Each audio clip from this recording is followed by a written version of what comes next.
Buenas tardes a todos y a todas. Vamos a dar inicio a la jornada de la tarde. Está con nosotros ya el magistrado Luis Mario Carrasco. ¿Puedo decir el histórico Luis Mario Carrasco?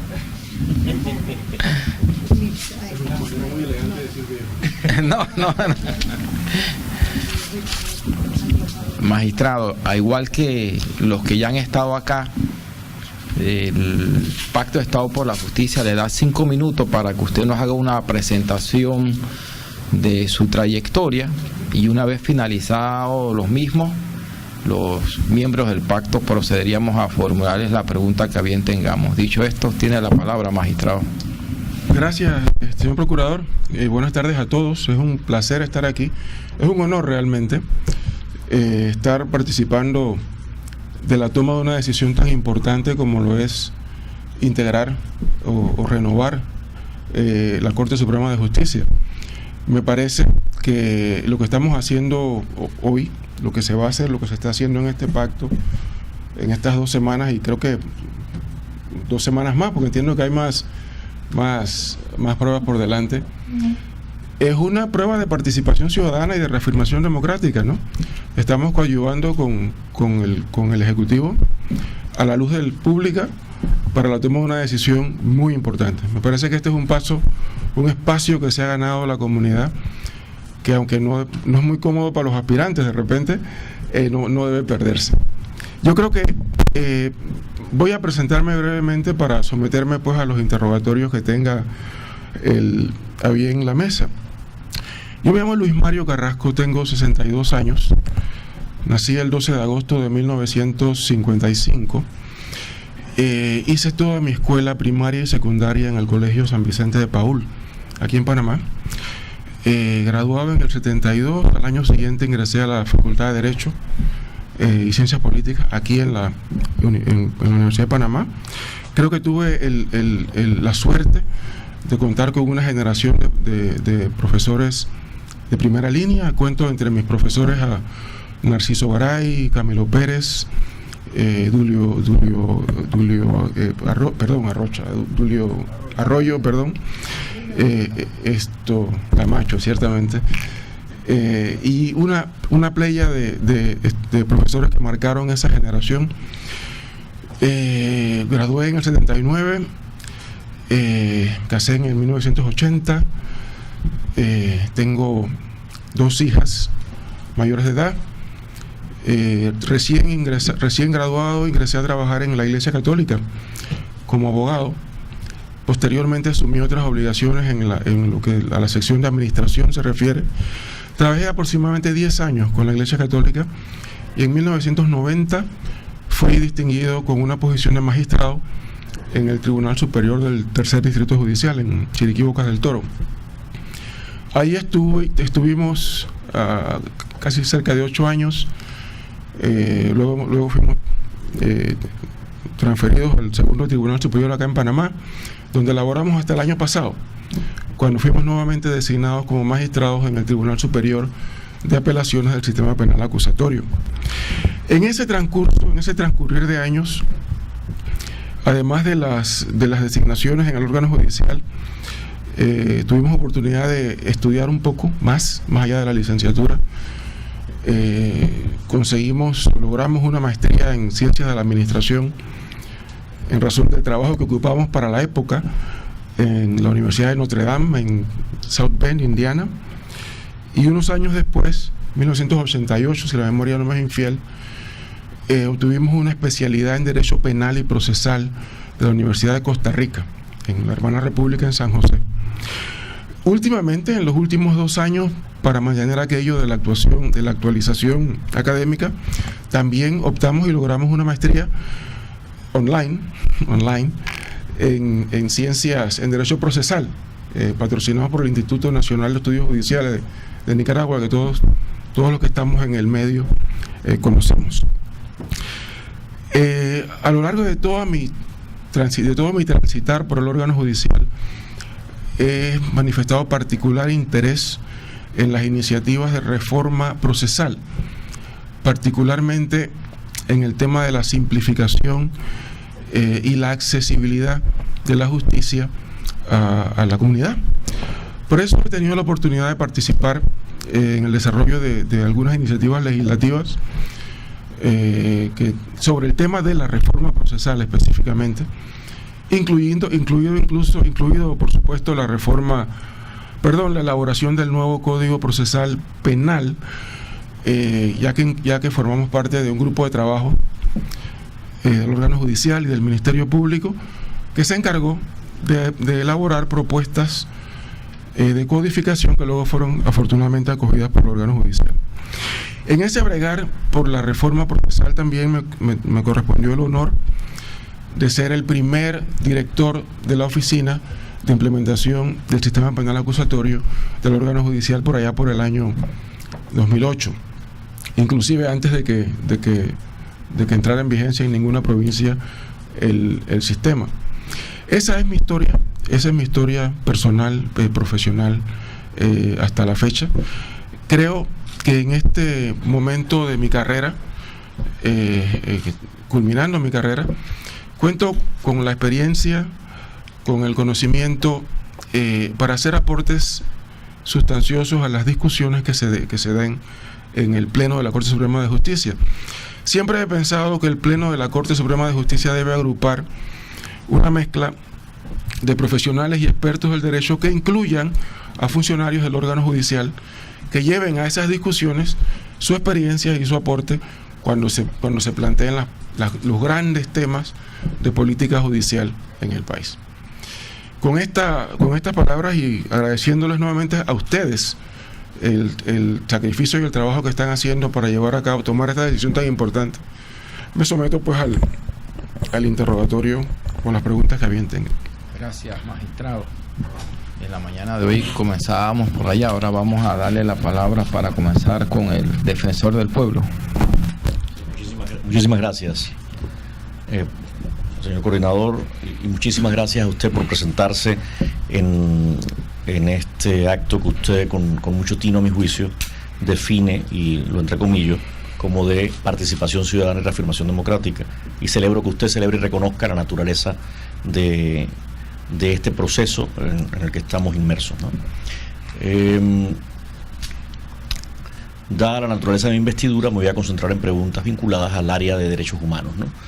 Y empezaría por lo más evidente, que es: ¿cómo entiende usted la articulación entre el derecho internacional de derechos humanos, las decisiones y determinaciones de tribunales internacionales de derechos humanos y organismos internacionales de derechos humanos con el sistema jurídico panameño? Gracias por la pregunta, señor defensor.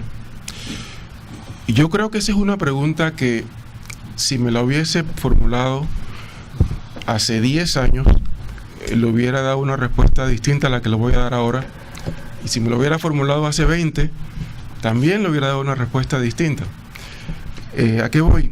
Me parece que el tema que usted ha planteado, que es la articulación de la vigencia de las convenciones en el derecho interno, ha sufrido importantes modificaciones en los últimos años. Yo creo que ya aquella discusión, en el sentido de que si las normas de derecho internacional o los convenios de derecho internacional aprobados por Panamá podían aplicarse en Panamá, o cómo aplicarlos en Panamá, qué significa el artículo 4, por ejemplo, de la Constitución. Yo creo que esa discusión ha sido afortunadamente superada en los últimos 8 o 10 años, ¿no? Menciono 2 hitos solamente, ¿no? La reforma constitucional del año 2004, que estableció claramente una cláusula de reserva en materia de derechos humanos, cuando el segundo párrafo del artículo 17 establece, pues sí, que los derechos y las garantías plasmadas en la Constitución nuestra son mínimos. Eso no es poco decir. Son mínimos con relación a otros derechos que potencien la dignidad del hombre y los derechos fundamentales. Yo creo que este artículo, aunado a la interpretación constitucional de nuestra Corte, particularmente quiero referirme a un pronunciamiento del año 2008, que en base a los lineamientos del segundo párrafo del artículo 17, incorporó a nuestro bloque de constitucionalidad todas las convenciones en materia de derechos humanos.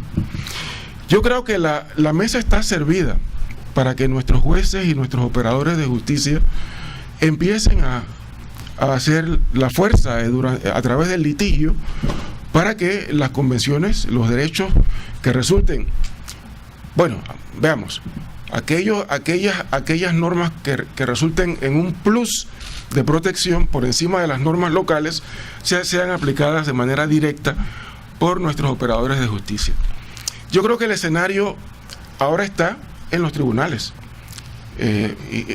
más allá de los tribunales, en los tribunales y en el ejercicio de la función pública, porque cualquier funcionario de la administración que se encuentre en la disyuntiva de aplicar una norma que vulnere o afecte derechos humanos y se encuentra con un contraste en los convenios que refleje un mayor nivel de protección, también, me parece a mí, estaría facultado para hacer el ejercicio de aplicar el convenio de manera directa.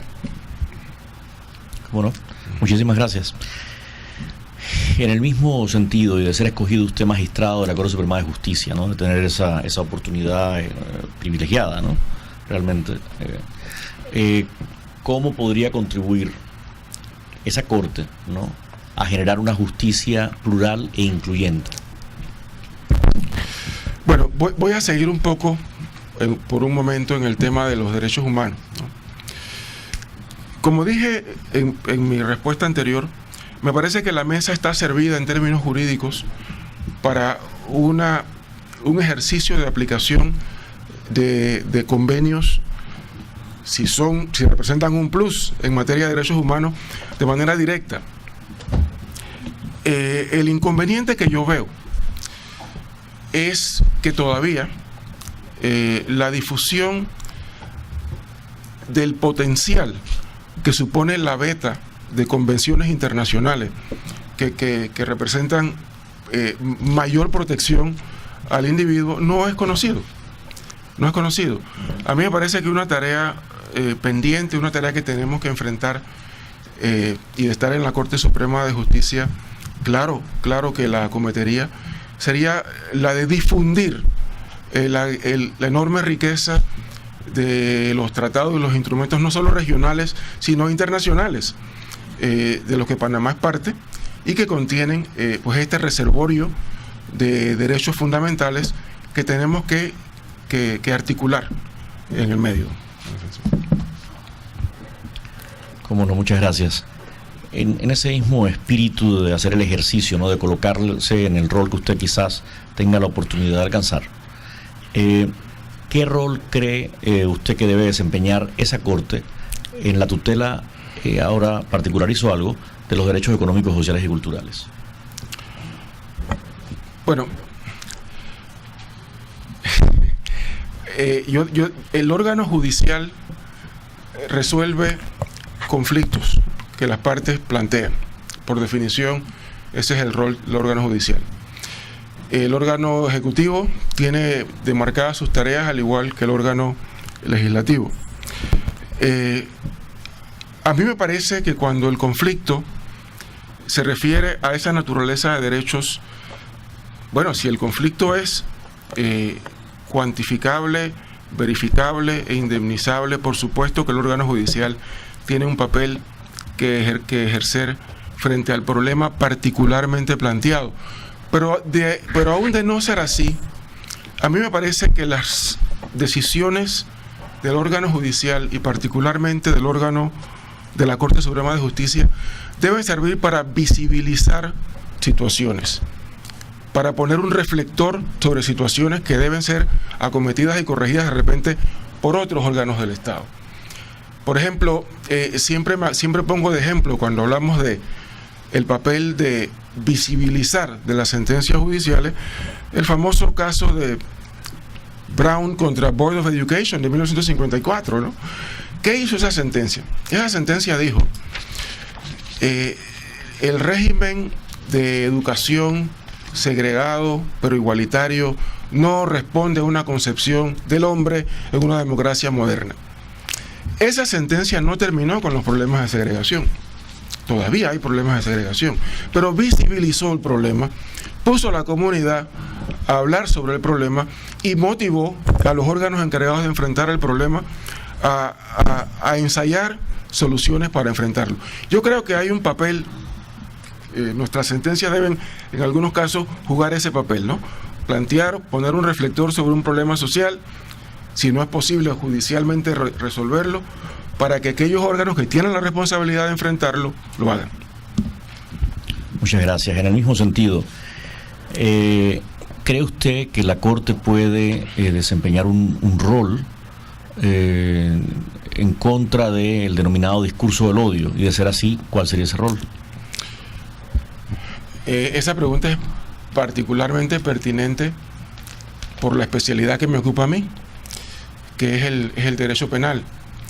Yo creo que hay que tener presente lo que está pasando en nuestro entorno, ¿no? Estamos viendo, por ejemplo, en varios países del orbe, movimientos regionalistas, nacionalistas, excluyentes, el trato, por ejemplo, de migrantes, en muchos casos es vergonzoso, en algunas latitudes.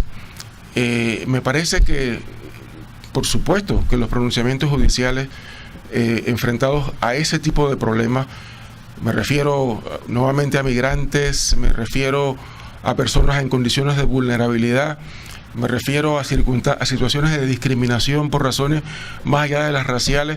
Por supuesto que las sentencias del órgano judicial en una democracia deben enfrentar y apuntar esos problemas y proponer soluciones.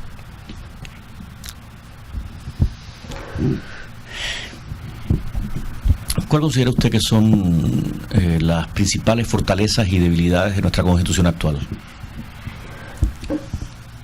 Bueno,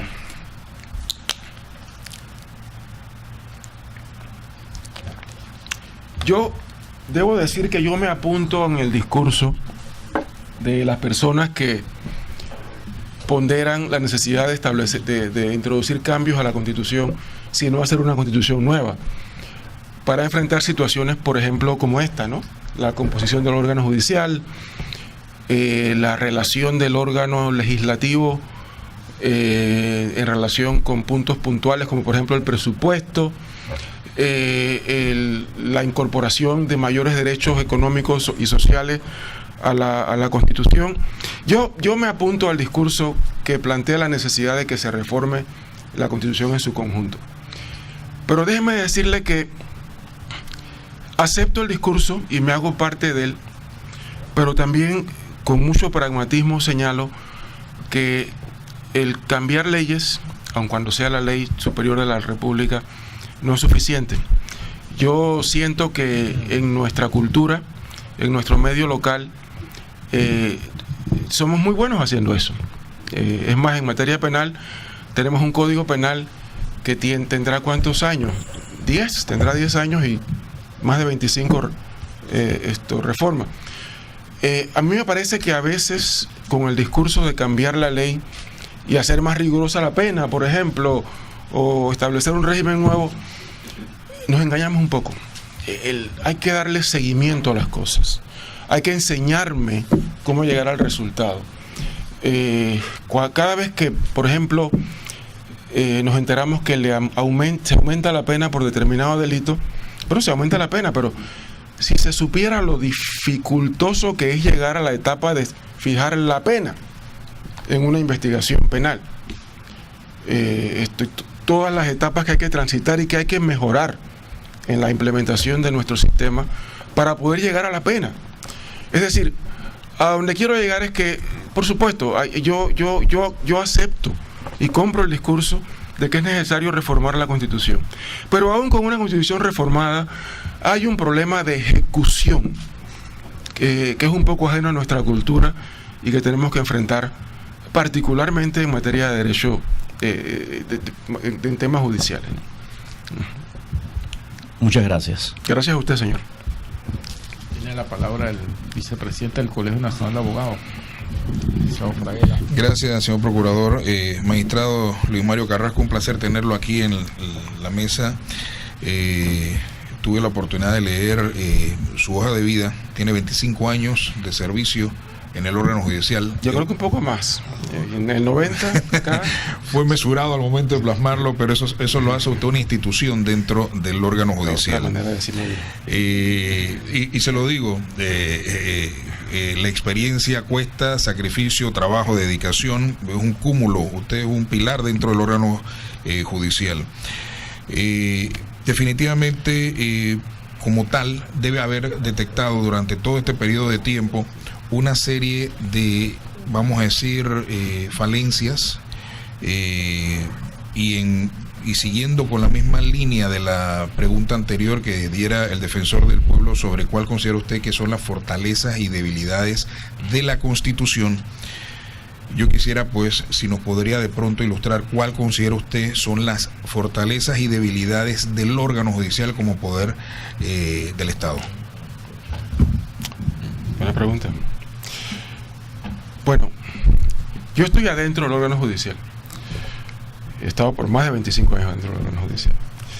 Y yo creo que puedo decir con propiedad que el órgano judicial tiene tradición.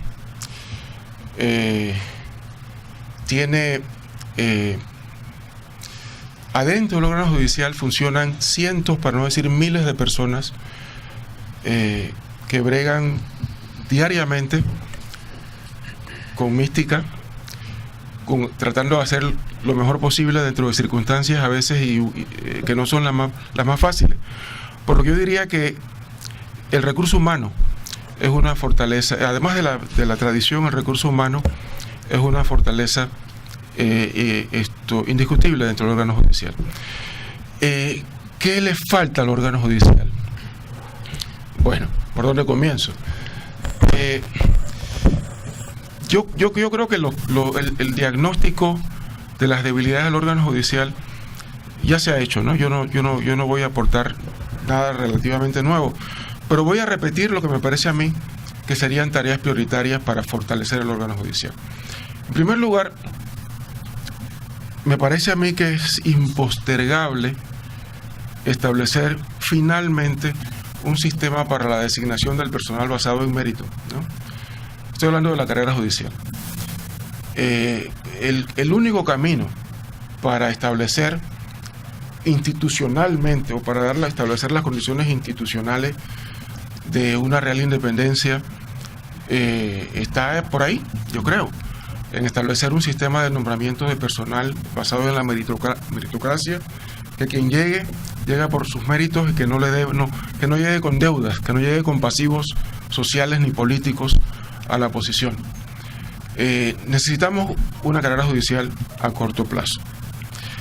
¿Qué más necesitamos? Necesitamos modernizar nuestros procesos de decisión.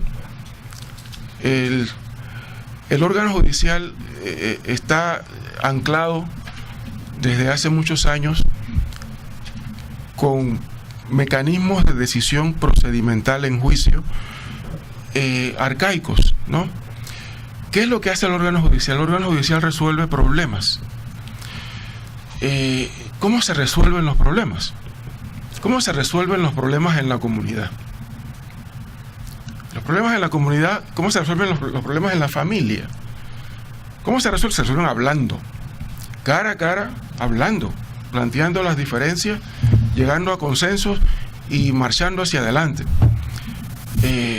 Esa es la manera más natural de resolver controversias entre los seres humanos. Yo planteo buscar modelos procesales, no solamente procesal penal, buscar modelos procesales que nos acerquen a lo natural para resolver nuestros conflictos, en laboral, en familia, en menores, en todo. Porque de lo que se trata es de establecer mecanismos de resolución de conflictos más naturales, más cercanos a nosotros y que la comunidad entienda. Porque la comunidad tiene que ser parte de esta discusión. Cuando discutimos un delito, no estamos discutiendo solamente, por ejemplo, la afectación de una persona frente a la agresión de otra. Estamos discutiendo un comportamiento que traumó a la comunidad. Los delitos despiertan, por ejemplo, interés, porque son situaciones que nos mueven el piso, por utilizar una expresión que se usó por aquí en estos días, ¿no? Y cuando eso pasa, la comunidad entera tiene derecho a hacer la catarsis de la solución al problema, ¿no? Por eso los mecanismos de resolución procesal los tiene que entender la gente, además de los jueces y las partes que son parte del debate. Igual en cualquier otra rama del derecho. Por eso, debilidades, yo creo que tenemos que modernizar nuestros procesos, nuestro procedimiento en términos generales. También tenemos que dar un salto tecnológico, terminar de darlo, un salto tecnológico importante, para que la tecnología nos ayude a administrar mejor el órgano judicial. Ahorita mismo estamos usando tecnología, yo creo que para lo más fácil, que no deja de ser importante. Por ejemplo, transmitir audiencias, y de esta manera hacer partícipe a la comunidad de cosas que pasan en los tribunales. Pero la tecnología tiene muchísimo que prometer y que hacer en materia de administración judicial. Por ejemplo, no es posible que todavía se nos pierdan expedientes en los tribunales en el siglo XXI. Eso es inaceptable. ¿Que se qué? Sí, eso no es posible, ¿no? Y tenemos que incorporar tecnología para administrar nuestros procesos judiciales, por supuesto, para aumentar nuestros niveles de transparencia y rendición de cuentas, ¿no? También tenemos que ser más transparentes. Yo creo que en la medida en que hagamos una reforma procesal que implique hablar más y escribir menos, vamos a ser más transparentes. Porque es diferente hablar, donde todos podemos participar de la conversación, que escribir y cambiarnos memoriales, ¿no? Entonces tenemos que trabajar también en eso. Y bueno, por supuesto, hay que tener la voluntad política para hacer las inversiones de recursos que se requieran para llegar a estos objetivos, ¿no? Carrera judicial, modernización de procesos, informatización de la administración judicial. Hay que hacer un esfuerzo presupuestario, no solamente para el órgano judicial, sino para el sistema de administración de justicia. Recordemos que el insumo de nosotros los jueces, por lo menos en materia penal, es lo que nos entrega otra institución, que es el Ministerio Público. Y el insumo del Ministerio Público es lo que le entrega a otra institución, que son las entidades encargadas de investigar directamente, pues, en in situ las transgresiones penales. Yo creo que la modernización debe abarcar todo eso, porque si el insumo es bueno, el resultado debe también ser igual, y si el insumo no es tan bueno, el resultado tampoco va a ser el mejor. Así es que hay que pensar también en términos de todo el sistema de administración de justicia. Yo creo que me extendí un poco más de la cuenta. Está muy bien. Me parece muy amplio e interesante. Sin embargo, venía precisamente en esa vía la segunda pregunta. El Colegio Nacional de Abogados está preocupado precisamente por el tema de la función que viene desarrollando los abogados litigantes, los abogados, porque al final todos somos abogados. Hoy ocupan ustedes los cargos de magistrados, pero el día que dejen de ocupar esas posiciones serán abogados y seguirán siendo abogados, seguiremos siendo abogados, acudiendo a los tribunales, haciendo peticiones. Y yo creo que en esa vía que viene la siguiente pregunta. ¿Cómo cree usted que podría, siendo usted electo magistrado de la Corte Suprema de Justicia, mejorar, y con la posibilidad de que si es electo, evidentemente también tiene la opción de llegar a ocupar el cargo de presidente de la Corte Suprema de Justicia, que aparte de todos los compromisos que establece y facultades que establece los códigos, el Código Judicial, también se convierte en el administrador? ¿Cómo cree usted o de qué manera cree usted que podríamos mejorar el servicio o el desempeño de los abogados como auxiliares de la justicia dentro de todo este escenario, dentro de toda esta dinámica llamada administración de justicia? Bueno, los abogados son importantes auxiliares de la justicia. Son parte del sistema de administración de justicia.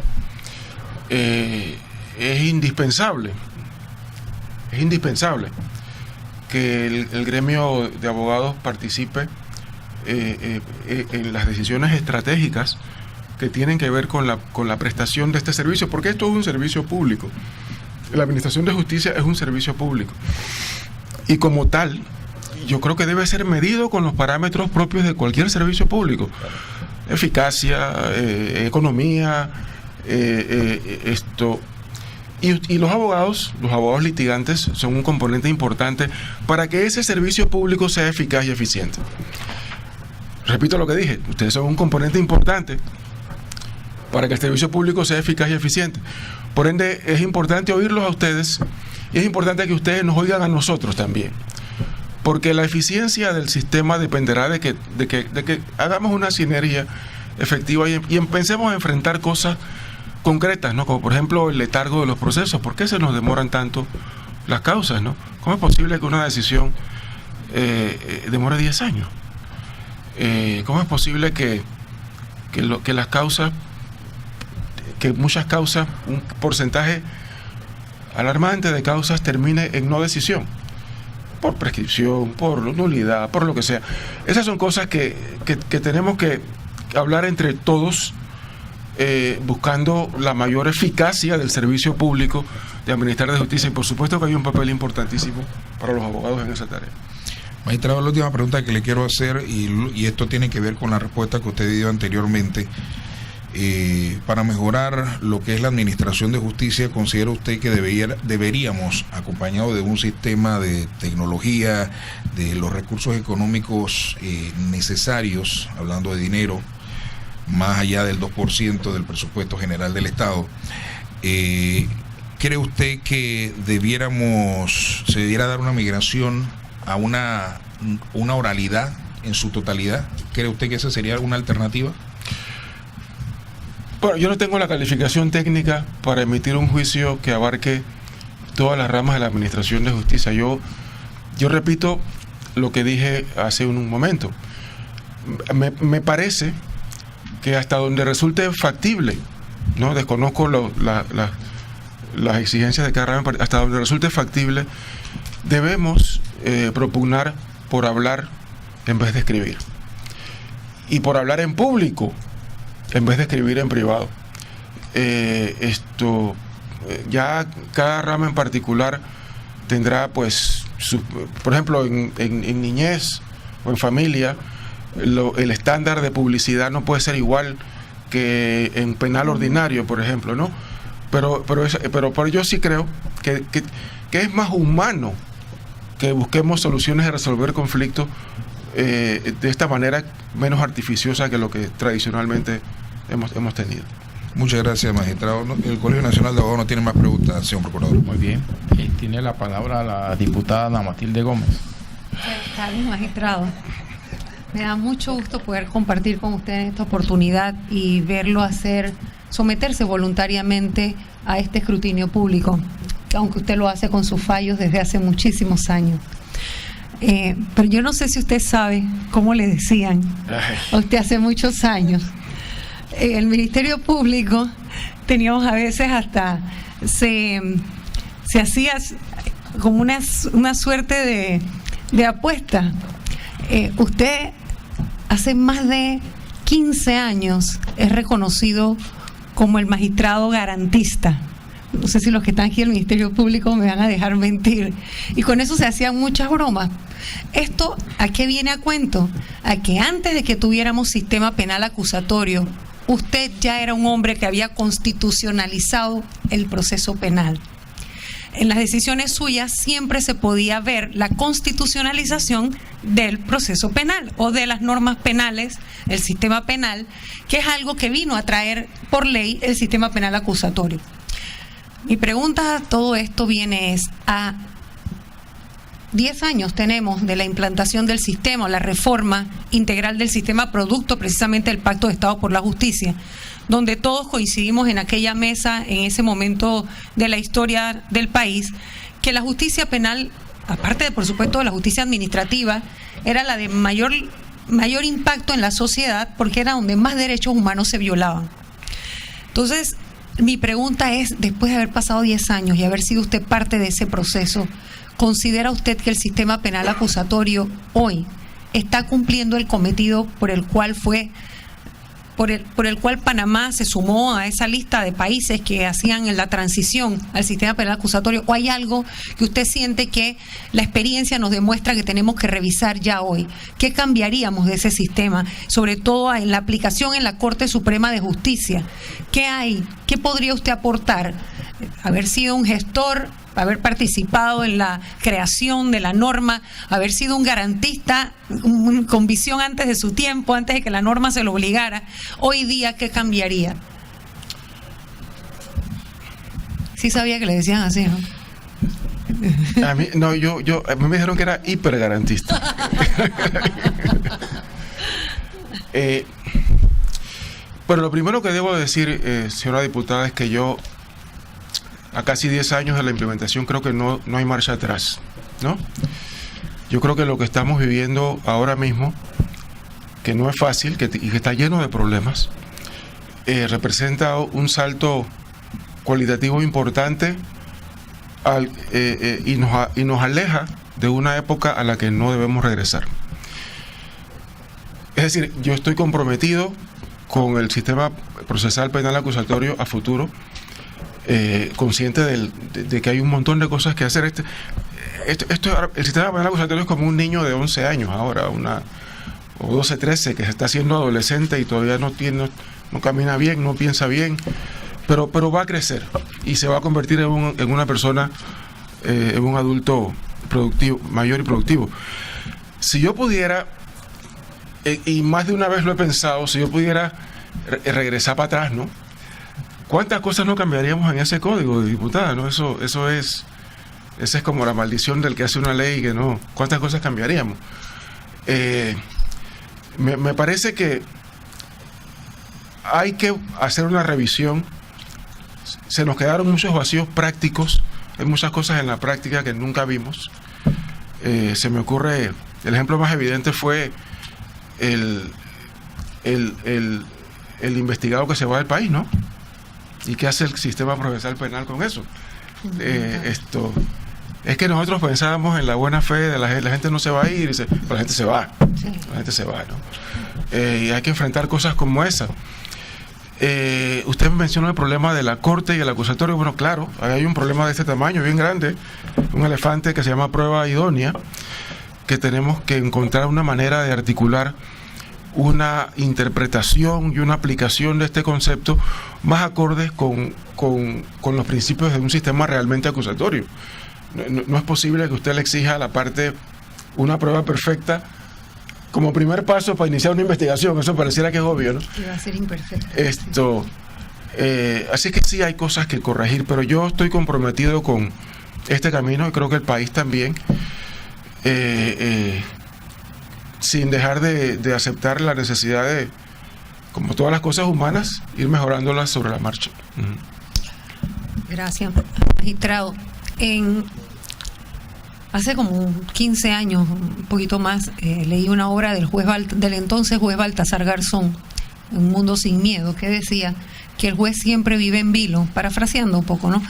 Porque sabe que sus decisiones van a impactar la vida y los bienes de alguien, pero lo que el juez tiene que cuidar es que nunca se diga que su voluntad se convierte en sentencia.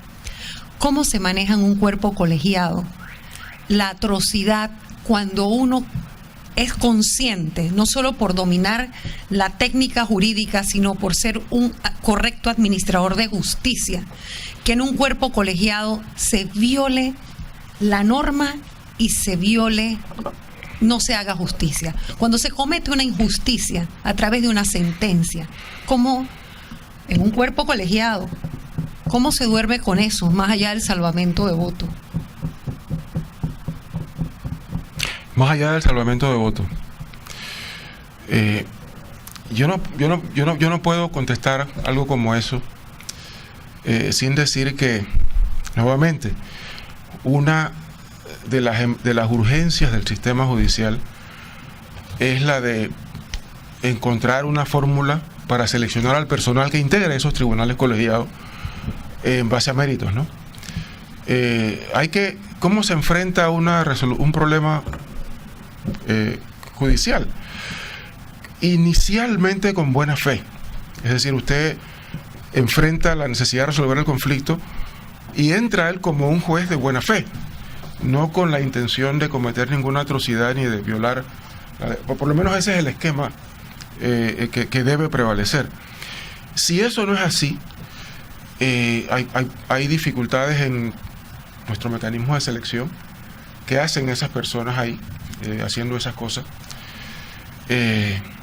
También el sistema debe tener correctivos que permitan enfrentar en el terreno ético, en el terreno disciplinario, situaciones como la que usted describe, que reitera la urgencia del sistema de carrera judicial, porque estamos ahora mismo transitando por un vacío normativo en materia de reforzamiento de principios éticos y disciplinarios. Yo dejaría la respuesta ahí, además del salvamento de votos, que es un poco más que salvar la conciencia o para dormir bien del funcionario disidente. El salvamento de votos puede ser otras muchas cosas, como por ejemplo denuncia o señalamiento de circunstancias que se están dando, que quedan plasmadas para correcciones futuras, ¿no? Yo creo que es un poquito más que eso. Pero sí, usted plantea un problema de difícil solución inmediata, pero no menos importante, ¿no? ¿Cómo se mantiene un servidor público por vocación y por dedicación, lejos de la tentación de la riqueza fácil y mala vida? A mí me gusta lo que yo hago. Yo creo que yo tengo vocación por el servicio público. Yo fui distinguido en 1990 con una posición de administrador de justicia, y metí la cabeza en los expedientes y no la he sacado porque me gusta lo que estoy haciendo.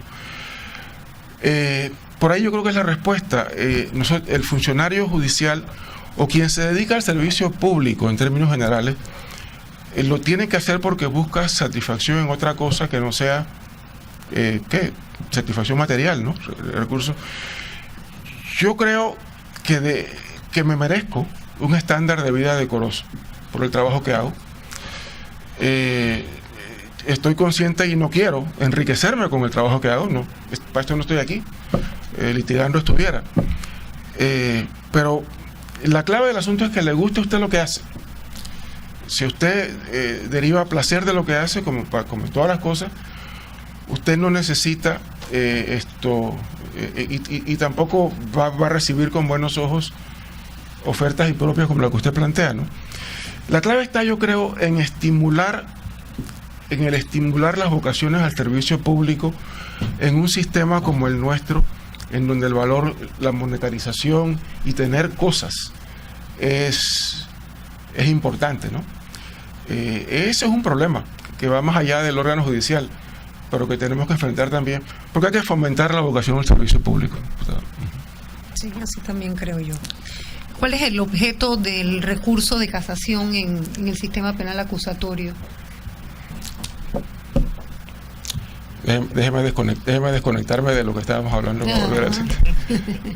No. Esa es la parte psicológica de la prueba.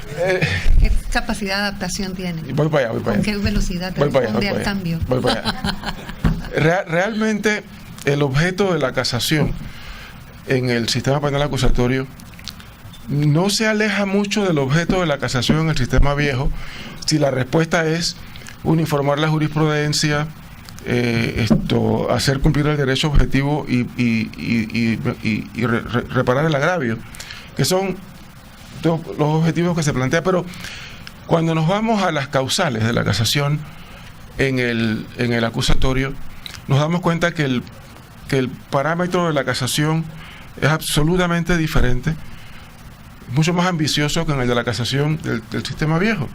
Aquí estamos hablando de un recurso que propugna, por ejemplo, examinar violaciones no solo de la Constitución, sino derechos y principios conferidos en convenios adoptados por la República de Panamá. Eso es la mejor muestra de que estamos incorporando a nuestro derecho interno de manera casi directa las conquistas de las convenciones.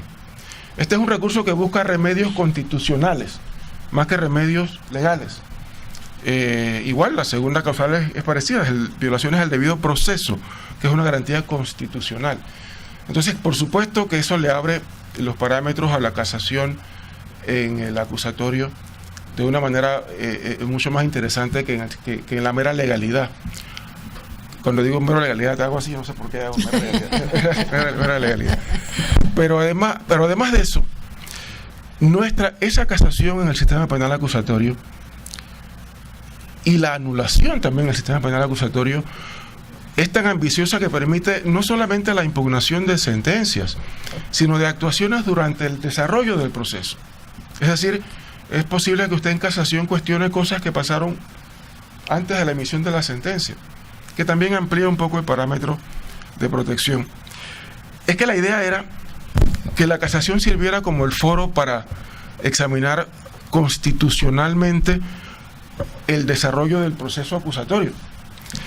En la práctica hemos invertido un poco eso, porque hemos empezado a forzar ese examen constitucional por la vía de los amparos, y la litigación en el sistema penal acusatorio se ha llenado de amparos, ¿no? Pero que no está mal. Pero esa revisión constitucional que se propone por la vía del amparo, en realidad fue pensada para la casación, al final, contando pues con la sentencia correspondiente, luego de concluir el proceso, pero igual, ¿no? Es el planteamiento que se da.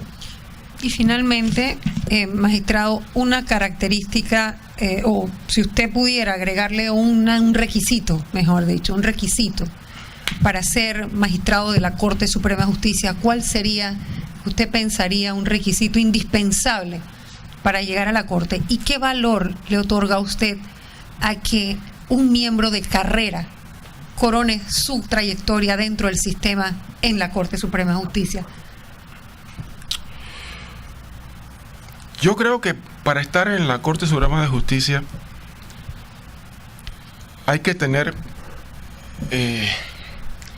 la capacidad de adaptarse a situaciones cambiantes, la capacidad de tender puentes, la empatía de ponerse en la posición del antagónico, como el camino para encontrar consensos, ¿no? En un cuerpo colegiado hay que tener talento para alcanzar consensos, si vamos a alcanzar resultados en términos generales. Pero además yo creo que hay que tener un profundo compromiso con la transparencia, con el respeto a los derechos y la promoción de los derechos humanos, y permear ese compromiso en el contenido de todas tus actuaciones como magistrado de la Corte Suprema de Justicia.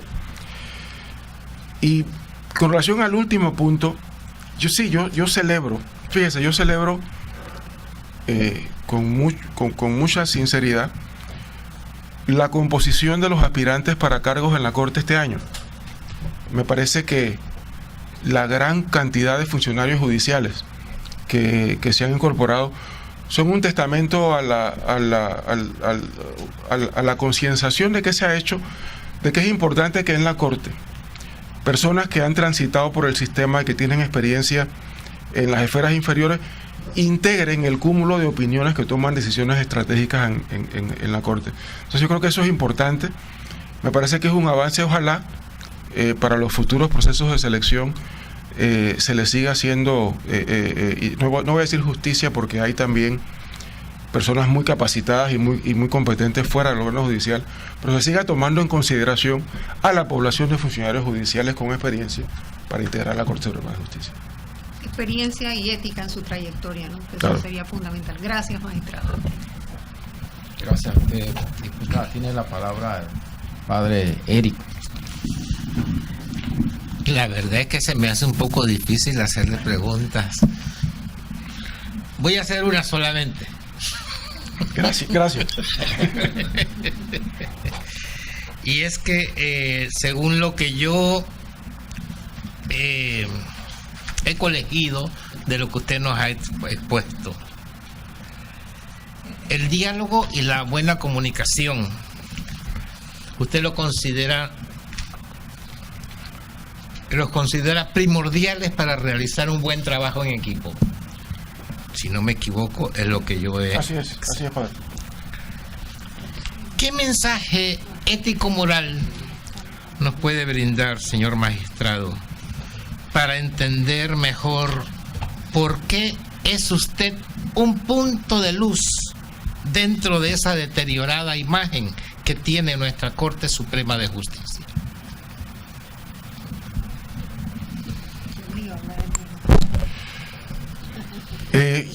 Yo no sé si yo soy un punto de luz o...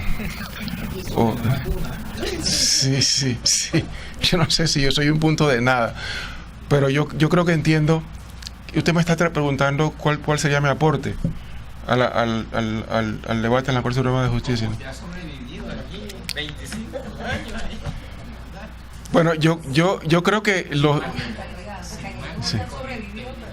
yo creo que los instrumentos que me han permitido sobrevivir, como usted dice, tanto tiempo, son los mismos elementos que yo llevaría a la Corte.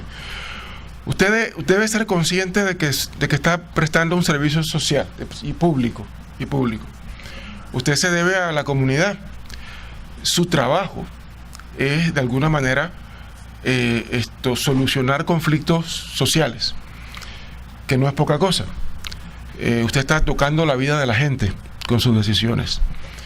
Sea el ramo del que sea del derecho, ¿no? Civil. Usted puede estar, un conflicto de 30.000 balboas en el ramo civil puede significarle la casa a alguien, señor, ¿no? Y merece toda la atención del funcionario encargado de resolver ese conflicto. Usted debe llevar esa disposición de servir. Debe entrar al conflicto de buena fe con la intención de mantenerse equidistante de las partes y buscar una solución. No debe olvidarse que detrás de cada conflicto, detrás de cada expediente hay una persona, por lo menos una persona, que ha llegado hasta allá buscando una solución de su parte.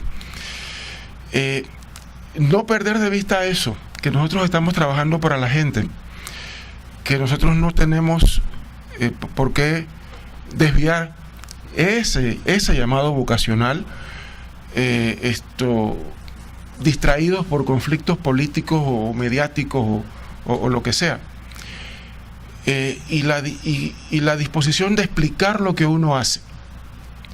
El órgano judicial es un poder del Estado, pero este es el único poder, yo creo, que debe explicar por qué toma sus decisiones y fundamentarlo.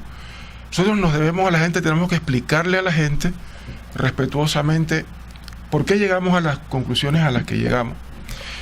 Y yo estoy más que convencido de que si hacemos eso, y la gente entiende por qué decidimos como decidimos, los niveles de aceptación del servicio que prestamos mejorarán mucho. Nosotros, repito, prestamos un servicio público. Cuando el servicio público es defectuoso, ¿cuál es la reacción de la comunidad? ¿Qué pasa cuando se va la luz? ¿Qué decimos de las generadoras de electricidad? ¿Qué pasa cuando se va el agua? ¿No? Y el agua sin agua no se vive, ¿no? Y se va cada rato. Igual el servicio de administración de justicia también, a veces se va el agua, se va la luz, no responde a las necesidades de la gente de manera efectiva, de manera eficiente, de manera barata, y esas carencias del sistema del servicio público de administrar justicia generan la pobre imagen de la que usted hace referencia. Entonces tenemos que mejorar este servicio público especializado en particular. No sé si contesté eso de punto de luz, pero es lo que... Muchas gracias, País. Sí. Gracias. Tiene la palabra la representante de Alianza Ciudadana. ¿Qué tal? Buenas tardes, magistrado. Mi nombre es Olga Dovaldía. Un placer. Gracias. Pertenezco a la Fundación para el Desarrollo de la Libertad Ciudadana, que es una de las casi 30 organizaciones que pertenecen a la Alianza Ciudadana Pro Justicia. Para la Alianza Ciudadana es extremadamente importante en este momento tratar de, en estas entrevistas, poder dilucidar los temas de transparencia e independencia. Creo que su prestigio y su ética como funcionario de ese servicio público al que ha aludido varias veces, lo conocemos, y personalmente tengo un enorme aprecio por algunos de los fallos que he leído. Dicen que los jueces hablan por sus fallos, y usted ha hablado muy alto y claro a través de fallos como el del salvamento de voto en el caso de lavado de dinero de los asociado al caso Moncada, un salvamento de voto que generó un recurso de casación que está en la Corte Suprema. En marzo cumplió 2 años, así que que en este mes cumple entonces 25 meses de estar esperando resolución esa casación. Y por el más reciente, como magistrado sustanciador, hace pocas semanas, en el mes de marzo, cuando usted decidió no pasar al Pleno la advertencia de inconstitucionalidad promovida por la Asamblea Nacional contra la Ley de Transparencia. Realmente usted allí defendió, a través de su fallo, el derecho público de acceso a la información, que está siendo en este momento amenazado. Así que esos 2 fallos a mí me han hablado muy alto y claro acerca de su ética y prestigio como jurista. Pero sobre el tema transparencia, a todos los candidatos le hemos preguntado acerca del tema de los conflictos de interés en el desarrollo de sus funciones, y quisiera preguntarle ¿qué usted considera que es un conflicto de interés?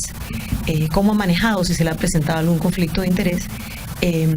Y dentro de esa rama, ya que usted no ha ejercido el derecho en la parte privada, o sea que no ha pertenecido a firmas de abogados, ni tiene lo que sería esa parte del conflicto, si tiene vínculos familiares o políticos o de negocios con miembros del Consejo de Gabinete, o intereses económicos, políticos, partidistas que pongan en tela de duda su actuación.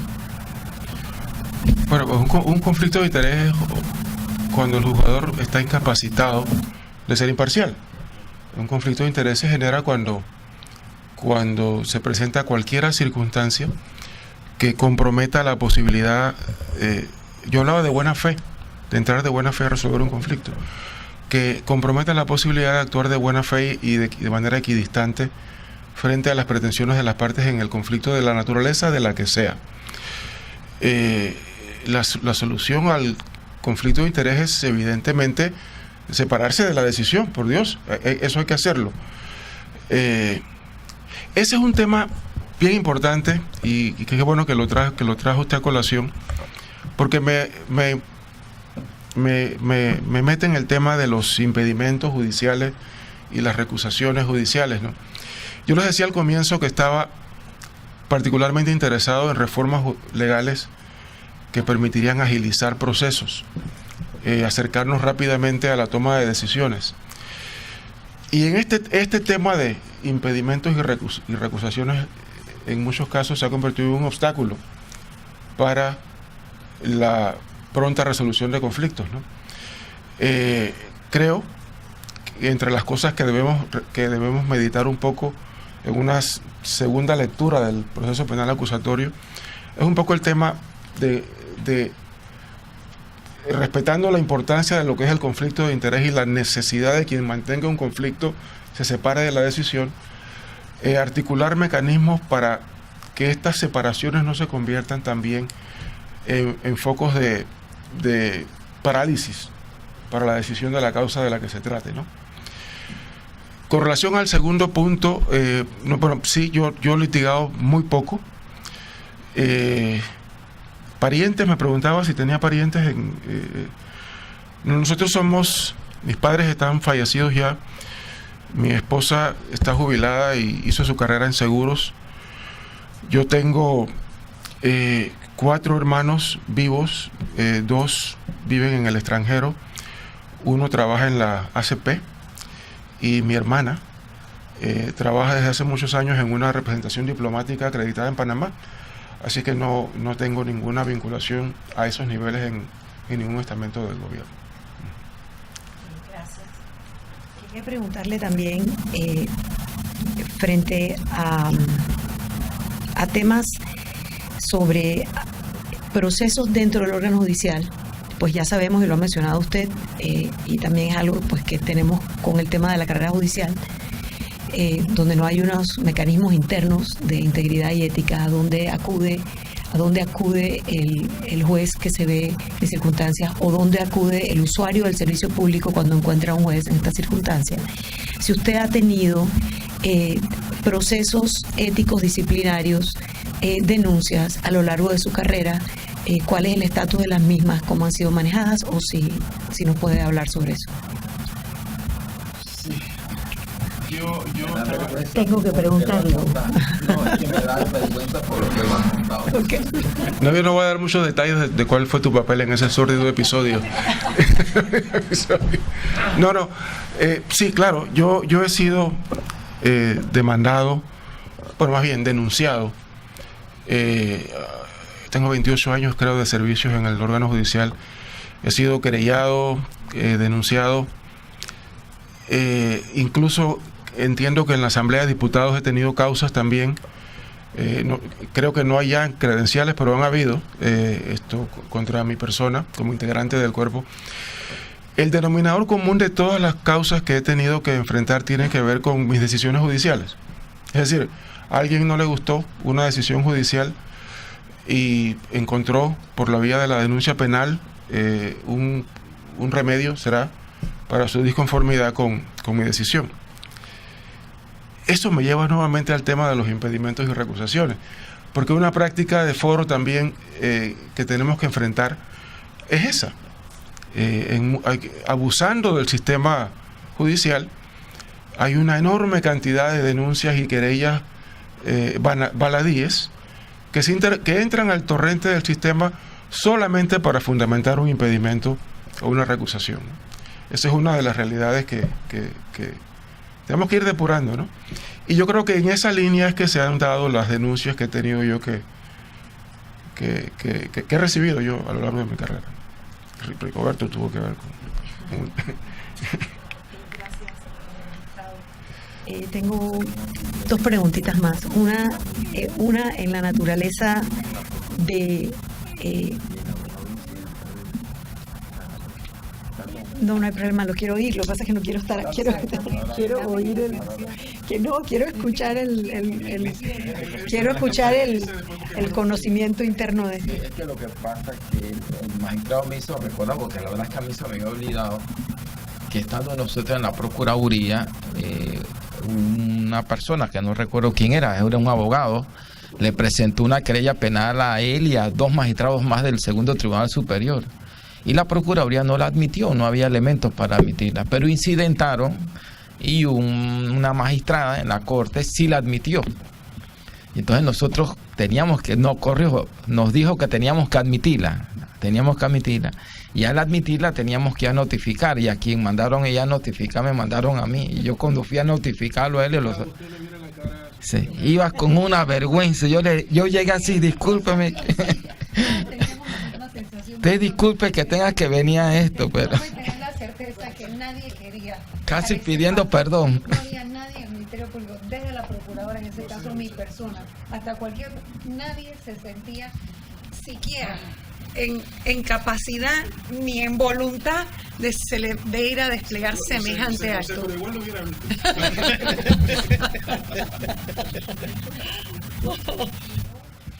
Usted mencionó hace un momento, cuando contestaba una de las preguntas de la diputada Ana Matilde, el tema del Poder Judicial, y que es un poder, y algunas de las soluciones no están por esa vía, sino porque otros órganos u otros poderes del Estado son los que pueden resolver algunos de esos problemas. Una cosa que realmente le preocupa mucho a la ciudadanía es el tema de la independencia del órgano judicial, de la capacidad de los operadores de justicia de trabajar con independencia. Y uno de los temas por los cuales hay esta impresión o esta percepción dentro del órgano es lo que se percibe como la indebida influencia del Ejecutivo sobre el órgano judicial.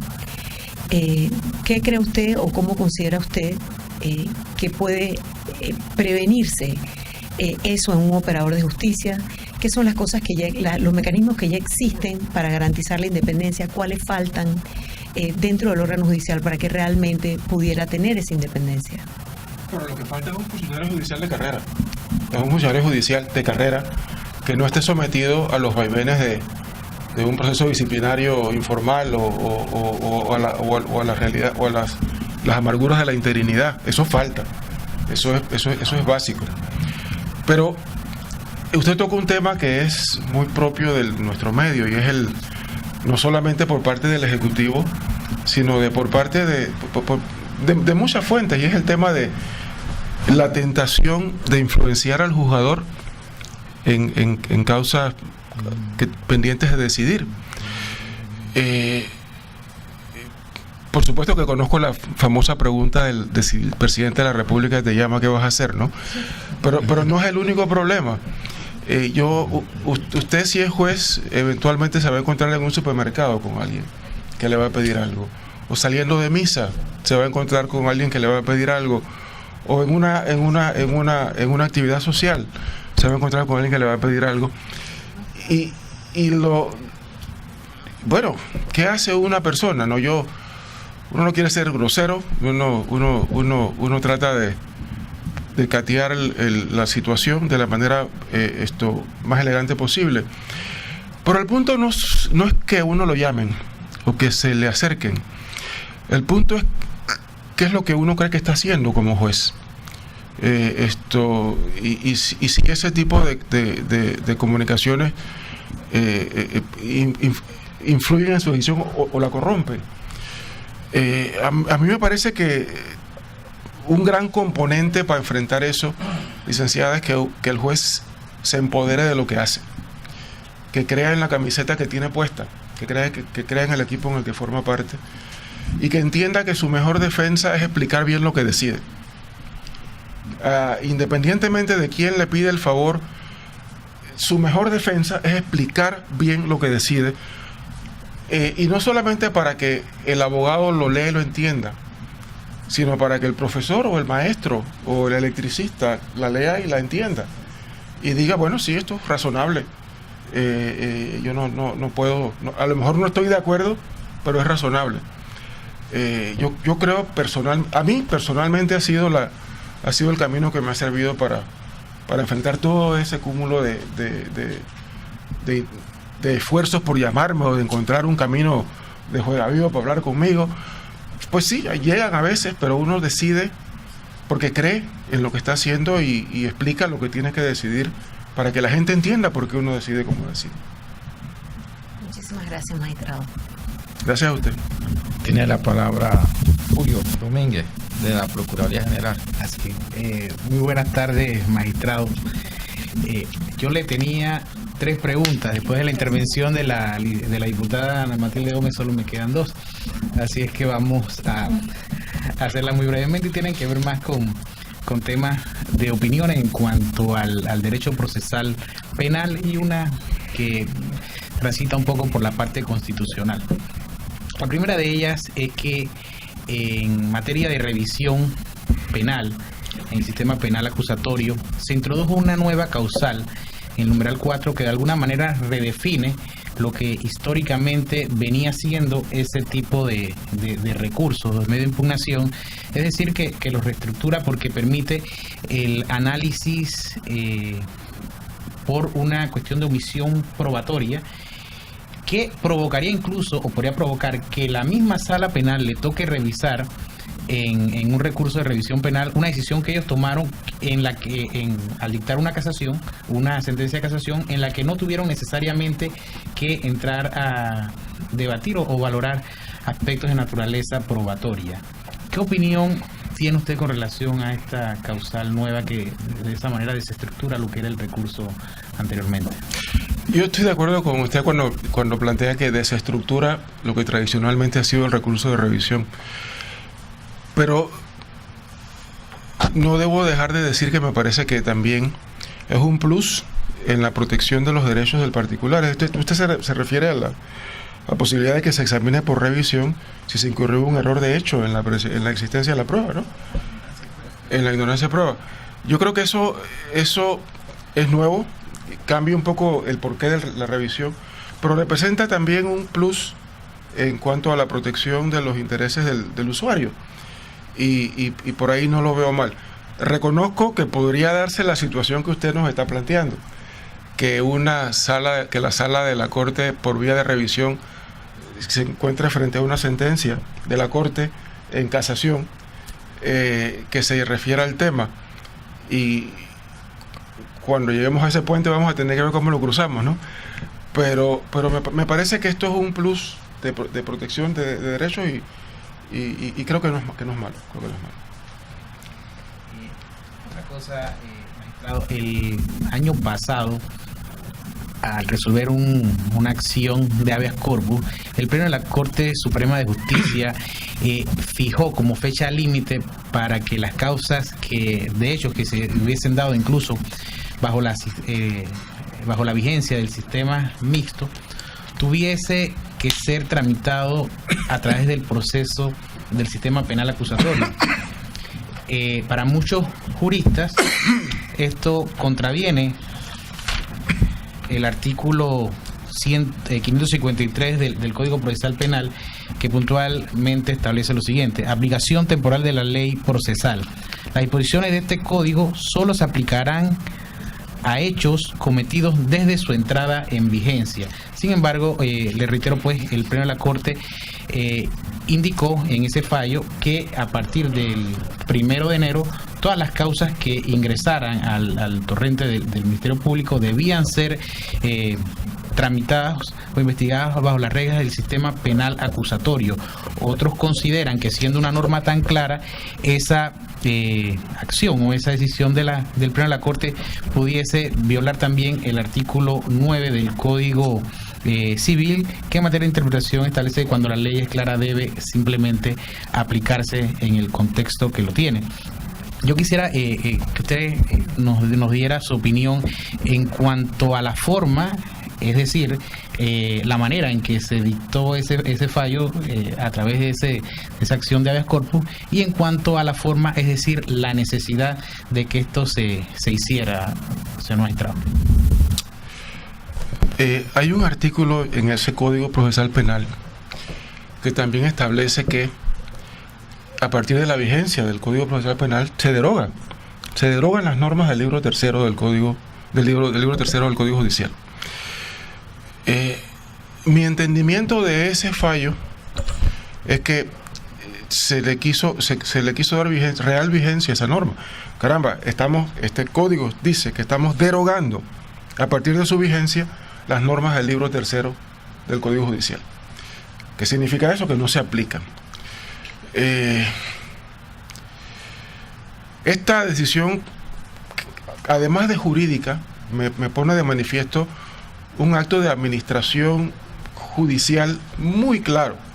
Me parece que la Corte Suprema, ante la eventualidad indefinida de que pudieran descubrirse causas penales por hechos cometidos antes de la entrada formal de vigencia de esta, nos íbamos a encontrar con la inexistencia de una fecha realmente cierta para dar por cumplida la etapa del libro tercero, y con una fuerte dosis de pragmatismo se adoptó esa decisión.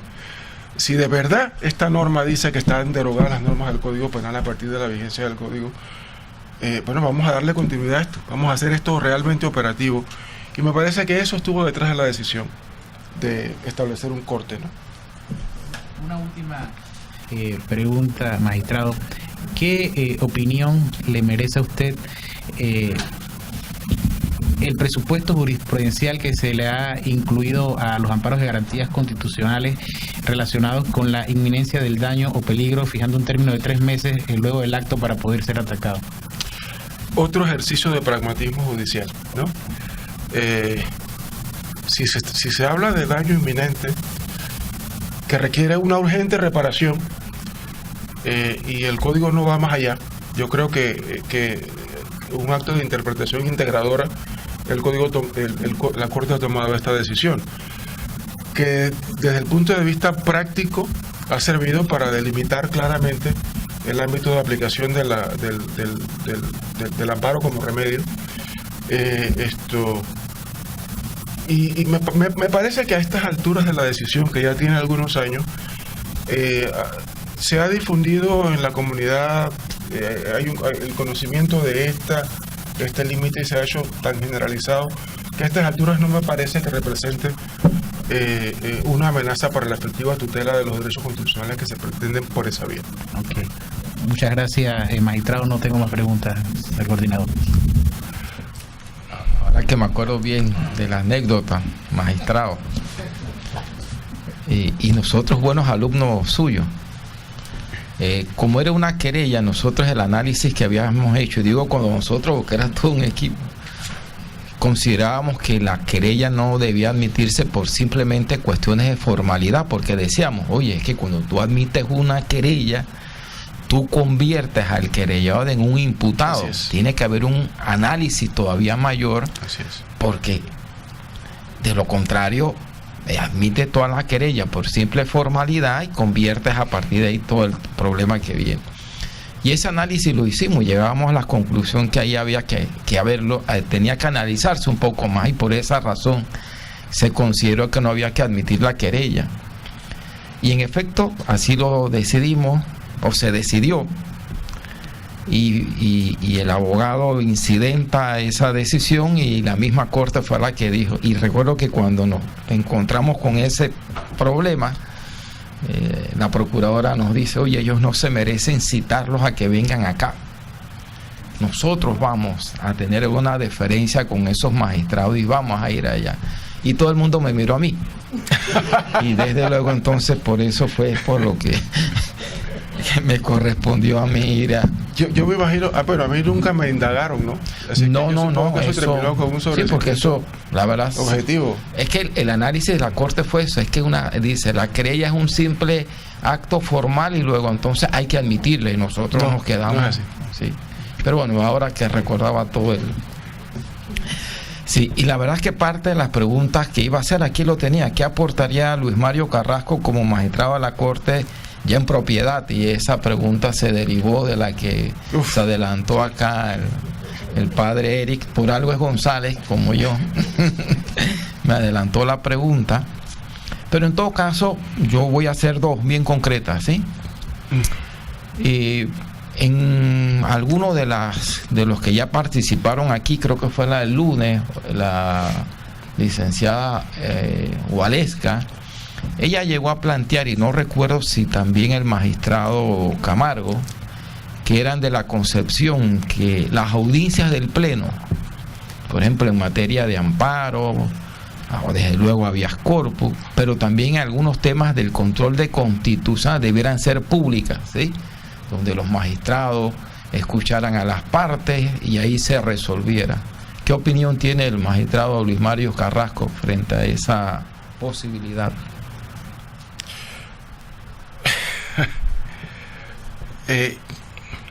Yo no estoy tan seguro que eso sea conveniente.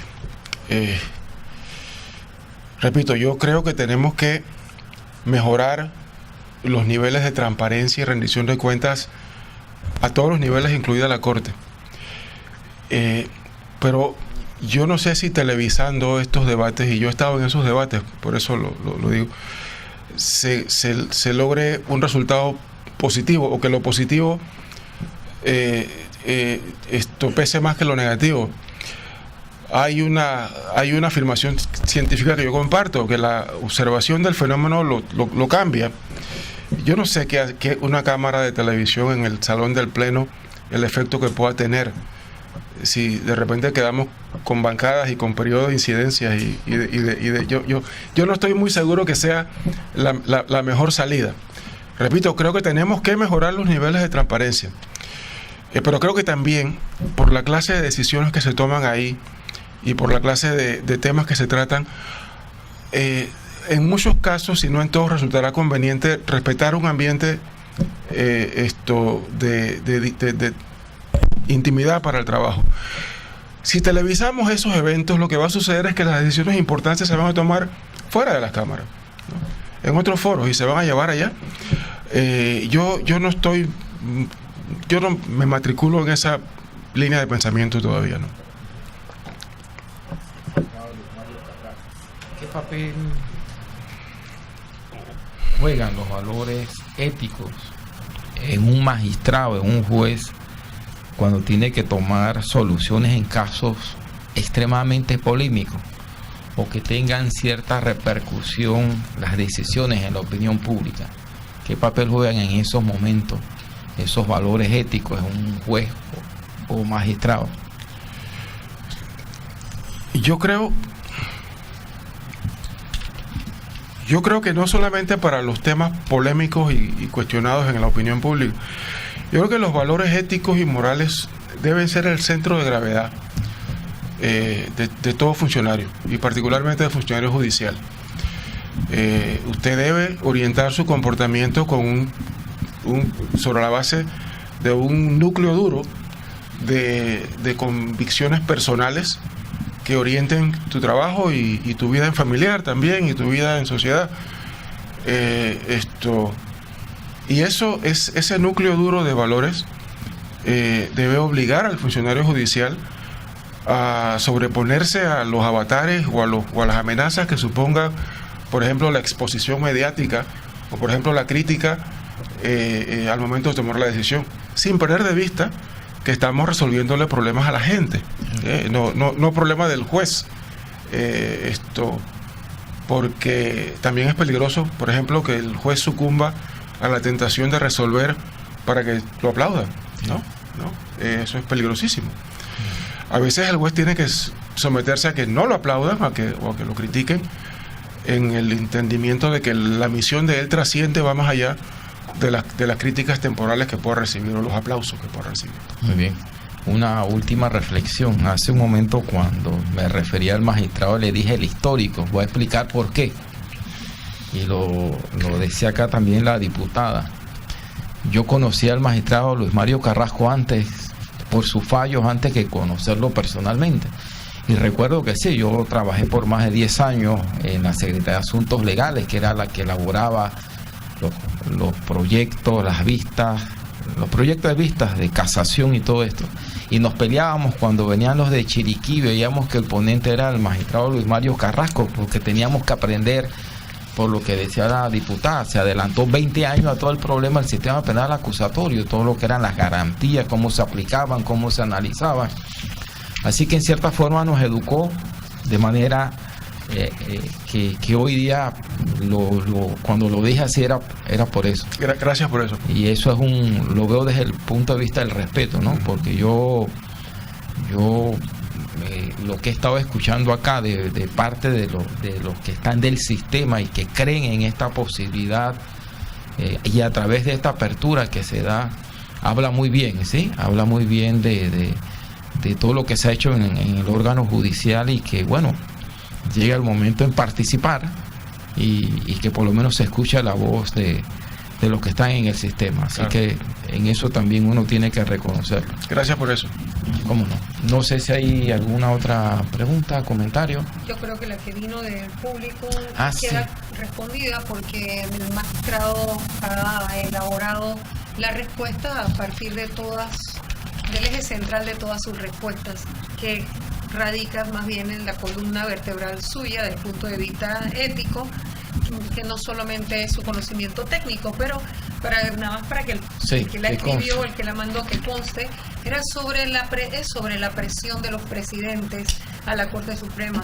No hay presidente que se resista a no hacer eventualmente una llamada a un magistrado, a un procurador, cuando creen que están haciendo bien, porque quieren enseñarle a uno de política, o quieren enseñarle a uno de derecho internacional, o decirle la importancia del país, de la economía. Y uno ahí sentado se pregunta, pero si mis decisiones no tienen nada que ver con eso, pero los presidentes suelen pensar que tienen que orientar a los funcionarios que toman altas decisiones desde el punto de vista de cómo están afectando la economía del país, o cómo uno está acabando con la imagen internacional del país. Entonces, un poquito yo la leía y uno se ve esto, y es verdad.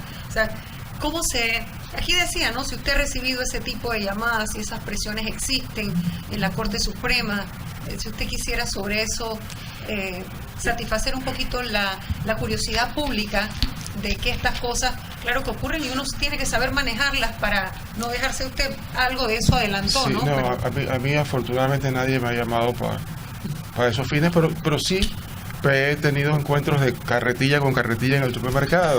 Sí, no se resisten, no se Sí. resisten. Y uno tiene que saber cómo manejar esas cosas. Muy bien. Gracias, magistrado. Con esto damos por terminada la jornada de hoy, jueves 10 de mayo. Y para mañana, viernes 11, en la mañana está citado el ex magistrado del Tribunal Electoral, Guillermo Márquez Amado, aspirante a la Sala de lo Civil. Y en la tarde, la magistra o licenciada Maruquel Castro Verde, que no sé si actualmente es fiscal en Ministerio Público. Ahora en la tarde a las 3. Terminamos, pues. Gracias.